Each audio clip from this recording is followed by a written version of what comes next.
Before I do this attorney review of the United States Supreme Court TikTok ban decision, I want to invite you to check out my YouTube channel where I did a more in-depth review of the opinion and the case that gives you a lot of background and context to some of the things that's in the opinion and in the decision in this quick video that I'm going to do.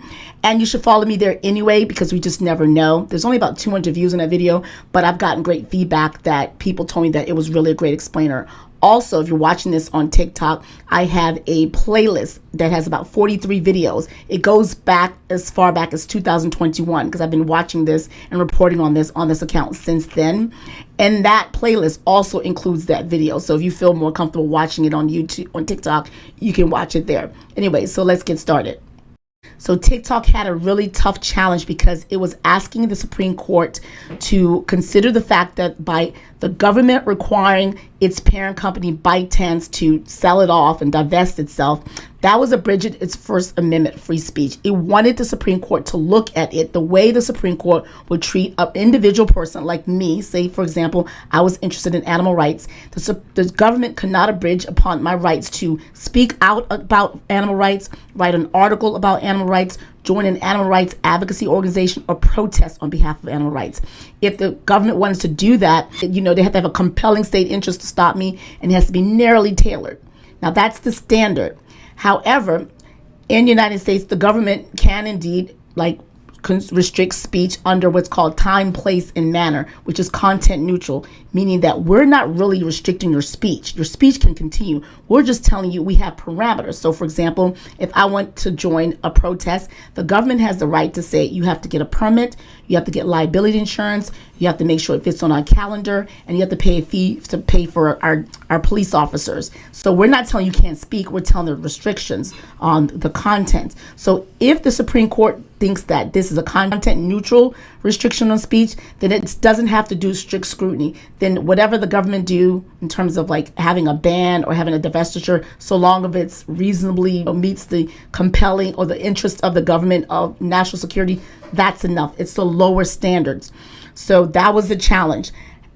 Additionally, the content creators also made the claim that as content creators, there's no other platform out there like TikTok. So by the government forcing TikTok to divest from ByteDance, they as content creators are going to lose access to this powerful algorithm that this Chinese company ByteDance has. And that's the powerful algorithm that allows them to speak, to make money, to reach out to other people. And that is an abridgment of their speech. So those were the arguments for the most part. So the Supreme Court decided, and they said, we're not even quite sure this is really a free speech sort of issue. They said that the content creators, the TikTok Incorporated, can be free to continue its business as is, just now with the Chinese government ByteDance's algorithm. That's without ByteDance's algorithm. They're not stopping anyone from speaking. So it's not really a content-based restrictions, they said. They said it's a content neutral restriction. And because of that, the Supreme Court said we're not going to give it the content-based free speech analysis. They said we're not even going to say that this is actually a speech issue, to be honest. That was an opinion.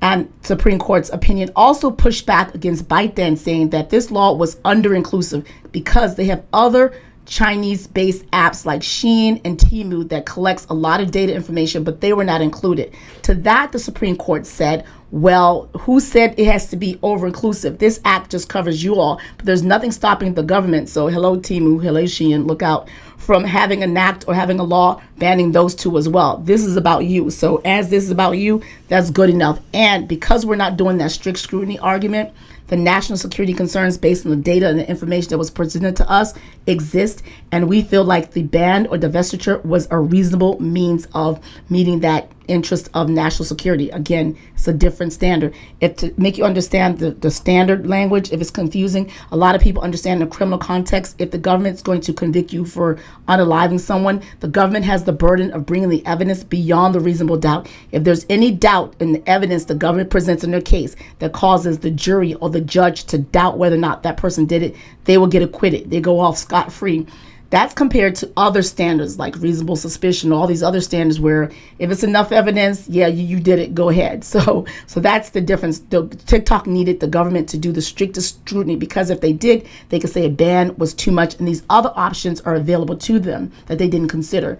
Now, the argument also pushed back against the options that TikTok gave them, as to saying, well, we'll just put a risk assessment, meaning whenever you go on TikTok, there'll be an alert that says it's possible that the government may access the data.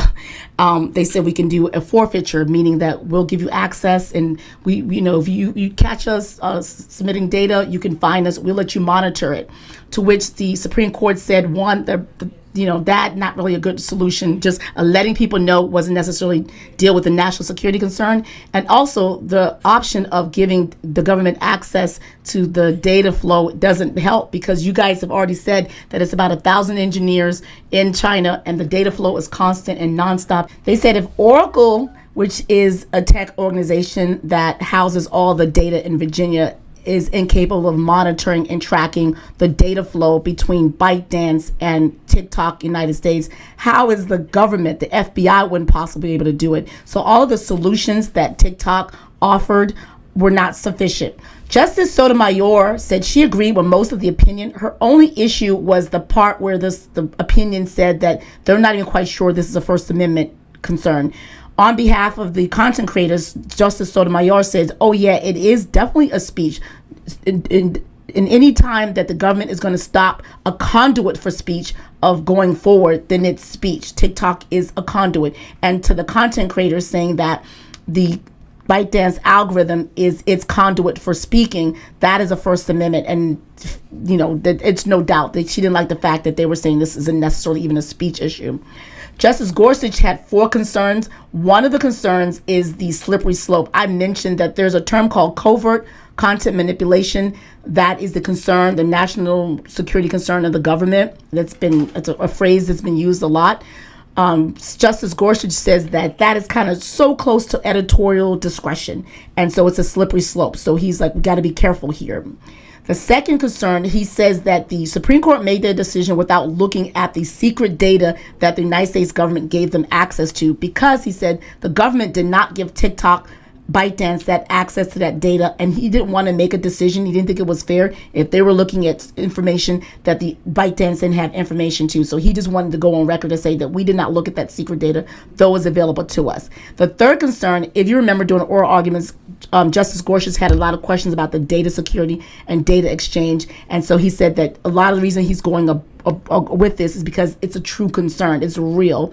And here's where the Red Note app comes in. He said, because there's nothing stopping the Chinese government from switching out or swapping out this data access if it wants to another app. And I really want to go back really quickly about speculative, because one of the things that TikTok argued is that the government is saying it's speculative, like they don't really have true access, or they don't really have true evidence that we've done anything, really, to be honest. They've presented, and which Supreme Court said that's fine. You don't necessarily need to. Having access to all that data, it's a risk that in the future the government could do something to it. So that risk that they could potentially get access to it is enough. They don't need to actually have evidence of the Chinese government doing something already. So I'm just doubling back a little bit. So those are the arguments. So now that we know it's banned, what are the options going forward? Let's discuss. So here are the options available. As you probably already know, Democratic Senator Ed Markey tried to make what's called a unanimous consent, extending the deadline for 270 days. And that could have gone forward, but it only took one senator or one House of Representative member to oppose, to stop that option. And Senator Tom Cotton, the Republican, stopped it. So that's no longer an option. So that really doesn't matter. Now the Biden administration had a option as well to step forward, and the Biden administration said that they really don't have much time to do this. So what they're going to do instead is they're going to do a 36-hour stay, meaning they're not going to enforce. By enforce, the law says that the Apple Store and the Google Play Store has to remove the app from its store, and for each day that it stays there, for each user, it's going to be fined $500. You can imagine, with an app that has 172 million Americans on there, that's a lot of money. So that's a lot of incentives for Apple and Google to remove it. But the Biden administration said they're going to have a 36-hour stay where they're not going to enforce it. So it's there, and they're going to leave it up to the next administration. Donald Trump gets inaugurated on Monday, January 20th. Now, here are the options. Donald Trump has already said that he's going to actually take up the option and do the 90-day extension that's in the law. However, 3 parameters are on that. One, the law says that ByteDance has to have already identified a seller. 2, ByteDance and the seller has to have already been substantially moved along in terms of negotiations, finalizing a deal. And 3, there has to be actual paperwork to substantiate that. They can't just say, yeah, we have a deal with this person. They have to present that paperwork. So here's what could have happened. It's possible that ByteDance in the background has actually already negotiated with the 5 different entities that have presented offers before them, and they could have selected one or multiple ones, start negotiation, draft of paperwork as a plan B, just in case the situation happens. And if that's the case, then Donald Trump execute his 90 days extension, and ByteDance with 1 or 2 more of these entities work out their deals until it's closed, and we're safe. And it's over. We're done. Now, we have heard that ByteDance said they do not want to sell, so that's the little wrinkle in that plan as to that. So we'll see. The Chinese, with ByteDance, the CEO, is supposed to attend Donald Trump's inauguration on Monday, so maybe they've been in talks and cahoots, so they know something we don't know. So that's an option for saving it. Another option is for Donald Trump to do an executive action, but that is not a great option because in 2020, when he first tried to ban TikTok, he tried to execute that action. The problem was that he doesn't have the authority to do that. And here, now that the Supreme Court has upheld the Congressional Act, that's 2 branches of the government that wants the ban. So there's no way under the balance of power that one branch would be able to overrule the other 2. It would be immediately subject to challenge. Who would challenge it, you ask? Tom Cotton, any one of the many Friends of the Court Brief folks. Lots of people file Friends of the Court Brief on behalf of the government. Those people will challenge it. And yeah, so that's not an option. The executive option is not.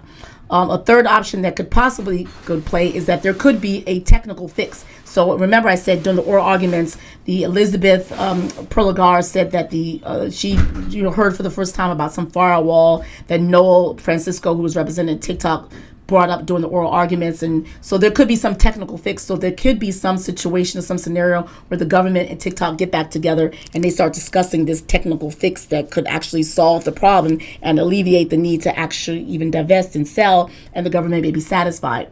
Who knows? So that's just a technical option that's possibly out there. So those are the 3 scenarios: a technical fix, or perhaps there was a seller, and this 90-day stay for Donald Trump. That's the second option. Actually, there's only 2 options. So those are the 2 options in which this could actually be saved, according to me, my analysis. Now, if you're interested in more information about this and so that's what I have. So if I've been following this, like I said, check out the playlist if you're here on TikTok. Review, go all the way back down to 2021. But again, follow me on YouTube if you want to know more of this. I'm also on Threads. I'm also on so YouTube and Threads. You can. And I'm on X, and I have an app. I'm on Blue Sky and Fanbase. So I'm gonna create an account on Fanbase. And what's the other one? I'm not doing Red Note, but you can find me on I'm gonna create an account on Fanbase. Blue Sky, I haven't really been active on that yet, but on Threads. But definitely with this sort of like information, you'll get me on YouTube. So that's the best place to continue this, just in case. Thank you so much. I hope that was helpful for you. And let's discuss below.